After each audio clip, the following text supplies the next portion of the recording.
Hello everyone, in today's video I'm going to show you how to fix integrity could not be verified on iPhone. First, open settings on your iPhone. Now tap on General. Scroll down and tap on VPN and Device Management.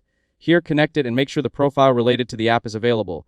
If you see a Trust or Verify option, tap on it and follow the on-screen instructions. Once that's done, go back to the General menu. Now tap on Software Update. Make sure your iPhone is updated to the latest iOS version. If an update is available, tap Download and Install and wait for the update process to finish completely. Keeping your iPhone updated can help fix compatibility and verification issues.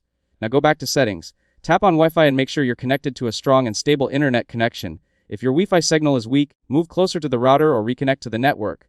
You can also turn Wi-Fi off and then turn it back on again to refresh the connection. After that, wait a few moments for your iPhone to reconnect and verify the connection. Now try opening the app again. Allow a few seconds for the verification process to complete and avoid switching networks or closing the app during this time. If the error still appears, restart your iPhone and repeat the same steps once more. After your device reconnects to Wi-Fi and the profile is properly verified, try launching the app again. In many cases, the app should now open normally without showing the integrity could not be verified message. That's it, thanks for watching. Don't forget to like and subscribe for more videos.